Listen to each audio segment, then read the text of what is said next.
नमस्कार फ्रेंड्स, मैं हूँ astro Rama Verma. Welcome back. आप देख रहे हैं पंजाब 24 न्यूज़ और मैं हमेशा आप लोगों के साथ जुड़ती हूँ आप लोगों का साप्ताहिक राशिफल लेके। तो आपको जो साप्ताहिक राशिफल है, इसके अलावा भी अगर किसी तरह की कोई सर्विस चाहिए, अगर आप लोग कुंडली दिखाना चाहते हैं, टैरो कार्ड रीडिंग सेशन चाहते हैं, जिन लोगों के पास किसी तरह की कोई डिटेल्स नहीं है, they can come for tarot card reading. अगर आप अपने घर को सपनों का घर बनाना चाहते हैं, ऐसा घर जो आपके लिए लकी हो, खुशहाल हो, तो उसके लिए भी आप अपने वास्तुशास्त्र के को डिस्कस करने के लिए आप लोग मुझे कांटेक्ट कर सकते हैं। मेरा नंबर नीचे स्क्रीन पर फ्लैश हो रहा है, तो जुड़ते रहिए, देखते रहिए और हमारे जो यूट्यूब चैनल है उसको आगे बढ़ाइए। अभी मैं बात करने जा रही हूँ आप लोगों के साथ जो सूर्य ग्रहण आ रहा है। सूर्य ग्रहण भी आ रहा है और उसके बाद अक्षय तृतीया भी है। तो बहुत सारे लोग जो है अक्षय तृतीया के दिन सोना खरीदने की बात करते हैं कि कहा जाता है कि सोना और चांदी ये दो चीज़ें खरीदी जाती हैं। तो सोना जो है वो जो खरीदने की बात करते हैं, आजकल आपको भी पता है कि गोल्ड कितना कॉस्टली हो गया। तो ऐसा क्या किया जाए कि हमें सोने के बराबर का फल मिले। सूर्य ग्रहण पे अलग से एक वीडियो बनाऊंगी, पर आज मैं बात अक्षय तृतीया की करना चाहती हूँ क्योंकि ये बहुत ज्यादा मायने रखती है। कारण अक्षय है ना, जिस चीज का क्षय ना हो, जो चीज खत्म ना हो, तो इस दिन जो चीज खरीदी जाती है, इस दिन जो चीज की जाती है, उसका क्षय नहीं होता है। सो इस दिन दान पुण्य करना, भगवान का नाम लेना, और इस दिन ये अबूझ मुहूर्त भी है शादी के लिए, गृह प्रवेश के लिए, किसी ने शॉप का अपने का इनॉग्रेशन करना है, तो ये आप लोगों के लिए एक अबूझ मुहूर्त भी है। अब एक ऐसी बात जो लोग चाहते हैं कि अभी उनको मान लीजिए कि कहीं अभी हम गोल्ड नहीं परचेज कर सकते, तो उन लोगों के प्रश्न का उत्तर क्या है, उन लोगों को क्या करना चाहिए, क्या परचेज करना चाहिए जिससे उनको गोल्ड के इक्विवेलेंट बेनिफिट मिले। तो एक तो पंजाबी में गेहूं, ठीक है, गेहूं और जौ को भी जो है इसके बराबर ही दर्जा दिया जाता है। दोनों को कनक कहा जाता है। कनक यानी के सोना, कनक यानी के जौ। तो जौ ला करके भगवान के अर्पित करिए, आपको डेफिनेटली उसका बेनिफिट मिलेगा। तो चलिए अब चलते हैं राशिफल की ओर। आज सबका राशिफल कैसा है और आपका ये सप्ताह किस तरह से जाने वाला है वो देखते हैं। तो बात करती हूँ मैं मेष राशि की। मेष राशि वालों के लिए ओवरऑल बहुत बढ़िया सप्ताह है क्योंकि दोनों ही मेजर आर्कना के कार्ड है और दोनों ही बहुत बढ़िया कार्ड है। टेम्परेंस कार्ड शोज कि आप अपने इमोशनल बैलेंस को करने में कामयाब रहोगे, यानी कि आपका अगर कहीं कोई ऊपर नीचे भी रहता है, किसी तरह का कोई इमोशनल डिसबैलेंस रहता है, रिश्तों में कोई खटास है, तो ये वीक उस खटास को, उस दूरी को खत्म करने का है। और मैजिशियन कार्ड शोज की लिमिटेड रिसोर्सेज के बावजूद आप काफी कुछ मैनेज कर सकते हो। You have the capability to manage, यानी कि कम अगर आपके रिसोर्सेज कहीं कम हो रहे हैं तो आप उनको अपनी इंटेलिजेंस, ये इन्फिनिटी का साइन देख रहे हैं, ये सिर के ऊपर है, यानी कि इंटेलिजेंस आपकी जो इनफाइनाइट इंटेलिजेंस है वो आपकी हेल्प करेगी इसको आगे बढ़ाने में, यानी कि आपको उसको जो भी रिसोर्सेज हैं उसी के साथ मैनेज करने में आपकी हेल्प करेगी।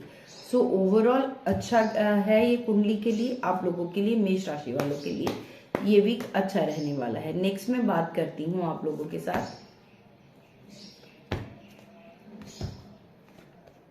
वृषभ राशि।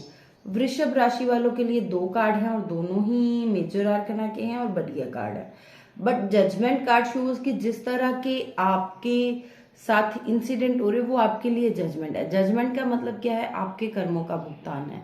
तो आपको अपने कर्मों का भुगतान अगर आप कर रहे हो तो उसमें आप अगर मैनेज कर लेते हो चीजों को, तो इससे बढ़िया बात हो ही नहीं सकती है।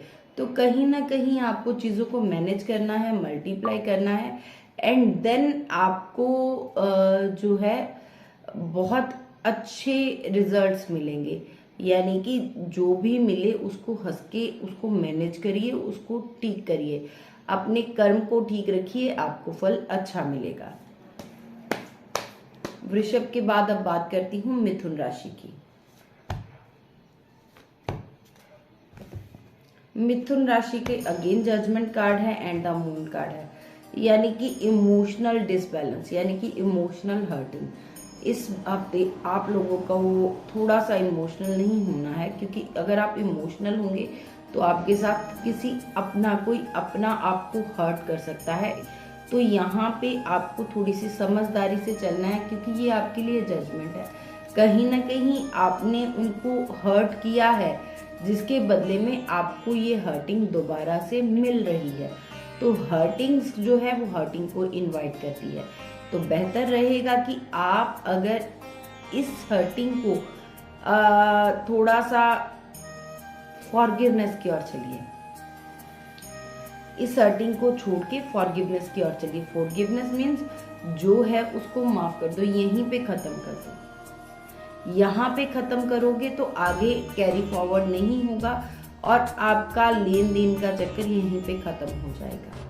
बहुत सारे इस संदर्भ में वाक्य मिलते हैं हमारे हिंदू शास्त्रों में। बहुत कुछ देखने को मिलता है कि फॉरगिवनेस कहाँ तक काम करती है। तो आपको फॉरगिवनेस करना है। अगर आपको कोई हर्ट करता है तो जस्ट मूव ऑन करिए, उसको दिल पे मत लीजिए। मिथुन के बाद अब बात करती हूँ मैं कर्क राशि की।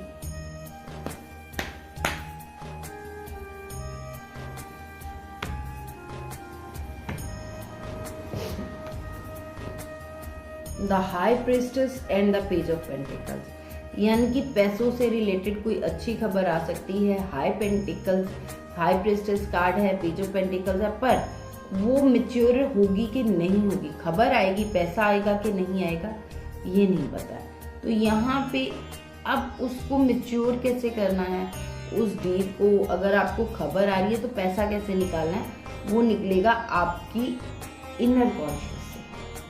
यानी कि आपका जो थर्ड आई चक्कर है, आपकी जो इंट्यूशन पावर है, जैसा आपको वो गाइड करेगी, आपको उसी तरह से बिहेव करना है और उससे आपकी जो रिकवरी है, जो आपका धन कहीं फंसा हुआ है, वो आपका निकल आएगा। यानी कि ओवरऑल अगर देखा जाए तो अपने थर्ड आई चक्र पे मेडिटेट करो, आपको आपके प्रश्नों के उत्तर मिल जाएंगे। नेक्स्ट मैं बात करती हूँ सिंह राशि की। सो सिंह राशि वालों के लिए कार्ड कैसे आ रहे हैं वो देखते हैं। सो क्वीन ऑफ स्वॉर्ड्स है एंड 3 ऑफ कप्स है। So this week is going to be good for them, but यहाँ पे क्वीन ऑफ स्वॉर्ड्स भी है। क्वीन है वो भी स्वॉर्ड्स की, यानी कि चैलेंजेस, यानी कि बहुत सारे चैलेंजेस आने वाले हैं। इसके लिए सबसे बड़ा चैलेंज क्या रहेगा कि इनको अपनी रिस्पॉन्सिबिलिटी से भागना नहीं है। अगर ये अपनी रिस्पॉन्सिबिलिटी से भागेंगे तो इनके लिए दिक्कत रहेगी। तो इसलिए आपको रिस्पॉन्सिबिलिटी से भागना नहीं है, जिस कारण आपसे अगर आप रिस्पॉन्सिबिलिटी से भागोगे तो आपकी लाइफ में चैलेंजेस आएंगे ही आएंगे। काम करो, एंजॉय करो, एंजॉयमेंट दिख रही है आपको, एंजॉय करना पसंद है, ये सबको पसंद होता है, ह्यूमन नेचर है। गुरबानी में भी लिखा है हसन खेडन मन का चाव, यानी कि हंसना खेलना ये मन का चाव है। Age is just a number, है ना। तो सबके दिल में एक छोटा सा बच्चा रहता है जिसको हंसना खेलना एंजॉय करना बहुत पसंद है, बट उस एंजॉय को आप अपने काम की कॉस्ट पे नहीं करोगे। So this is the message between these 2 cards. So need to be more responsible.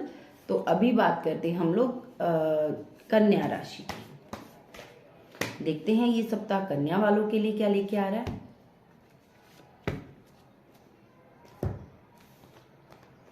Again high priestess and the fool. आज सारे के सारे कार्ड मेजर आर्कना के आ रहे हैं, क्योंकि high priestess and the fool, fool shows कि आप चल तो पड़े हो गठरी लेकर, थोड़े से रिसोर्सेज लेके निकल पड़े मैदान में, कूद पड़े। तो वो कूदने से क्या होगा, आपको ये तो पता ही नहीं है कि मुझे करना क्या है। फर्स्ट ऑफ ऑल प्लान करो। हाई प्रिस्टेस शो करती है कि आपको पहले प्लान करना है। ठीक है, आपके पास लिमिटेड रिसोर्सेज हैं तो आपको उसके अकॉर्डिंग प्लान करके चलना है। अगर आप उसके अकॉर्डिंग प्लान करेंगे तो आपके लिए बढ़िया रहेगा।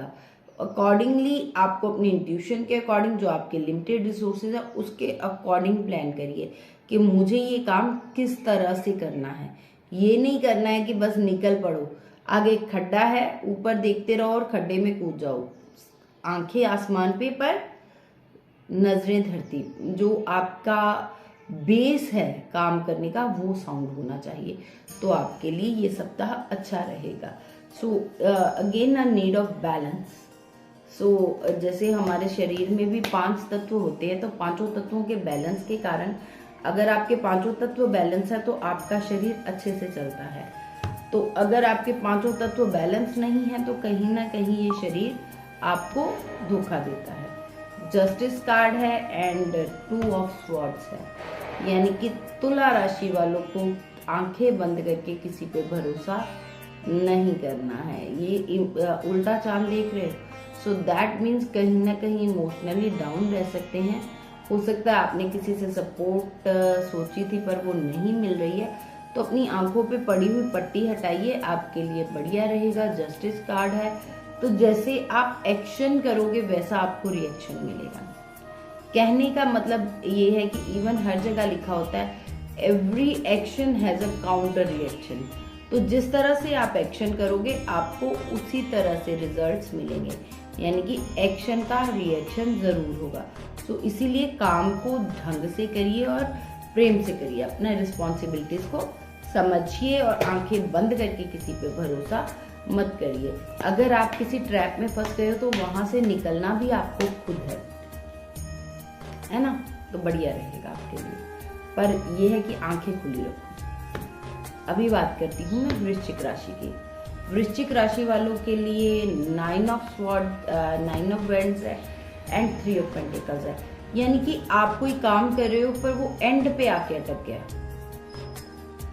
होने वाला है, everything is going good, but अभी आप हिम्मत हार रहे हो, तो हिम्मत मत हारिए। इसके लिए आपको क्या करना है, एफर्ट्स जो हैं वो आपके कंटिन्यू करने हैं, और जहां तक हो सके अपने आसपास जो भी आपके आसपास हैं उनसे आपको एक गाइडेंस आप ले सकते हो, जिससे आपको बेनिफिट मिल सके, जिससे आप ठीक रह सकें, जिससे आपको जो लॉस है वो ना हो। ये नहीं है कि बस हाथी निकल गया पूंछ रह गई और हम पूंछ पे ही अटके रह गए, वो काम नहीं करना है। आपका सारा काम होगा, जो भी आपका काम है वो कंप्लीशन की ओर चल रहा है। Just need to have some patience and continue the efforts and take guidance from the जो भी आपके आसपास आपको बेस्ट गाइड कर सकता है। आप अगर ढूंढेंगे तो आपको गाइड वहीं पे मिल जाएगा। वृश्चिक के बाद अब बात करते हैं धनु राशि। धनु राशि वालों के लिए ये वीक कैसा रहेगा वो भी देखते हैं। सो 4 ऑफ पेंटिकल्स है एंड द एम्प्रेस कार्ड है। सो बहुत बढ़िया कार्ड्स है। 4 ऑफ पेंटिकल्स है तो कहीं ना कहीं कंजूसी का मन हो सकता है, बट एम्प्रेस है तो अगर आप एफर्ट्स करोगे तो you are going to be the empress. That means कि आपको आपके एफर्ट्स के रिजल्ट ज़रूर मिलेंगे, पर कहीं ना कहीं आपको खर्चा भी करना है। ये नहीं है कि सारा का सारा आपका बच जाएगा। जो आप काम कर रहे हो आपको उसके अकॉर्डिंग ही रिजल्ट्स मिलेंगे। एम्प्रेस कार्ड शोज कि ये एम्प्रेस बनने से पहले उसने कितनी स्ट्रगल की होगी, तो your phase of struggle is going on. So हिम्मत करिए और आगे बढ़िए, आपको अच्छे रिजल्ट्स मिलेंगे। बढ़िया कार्ड्स हैं। अब बात करते हैं हम लोग मकर राशि की।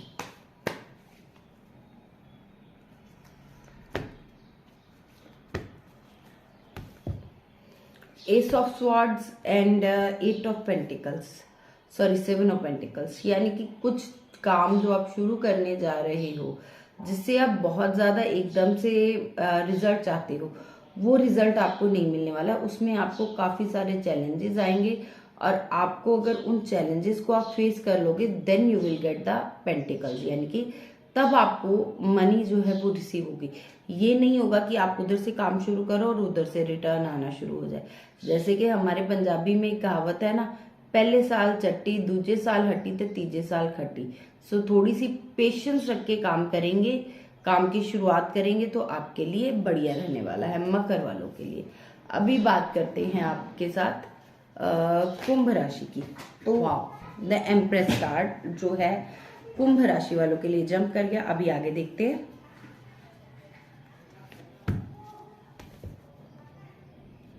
The empress and the judgement, यानी कि ये वीक बहुत बढ़िया रहने वाला है कुंभ राशि वालों के लिए। सो यहाँ पे इनकी जजमेंट भी है और एम्प्रेस भी है। So that means this week is going to, ये वीक आपके लिए अच्छे रिजल्ट्स लेके आएगा, ऐसे रिजल्ट्स जो आपने एक्सपेक्ट नहीं किए होंगे, जो लॉन्ग अवेटेड हैं, जो अटके हुए हैं, तो वो इस वीक में आपके लिए बढ़िया रहने वाला है। तो अभी तक के अगर मैं सबसे बढ़िया कार्ड्स कहूँ तो कुंभ राशि वालों के लिए आए हैं। सो अभी बात करते हैं हम लोग मीन राशि, the last sign of zodiac, the moon and the tower.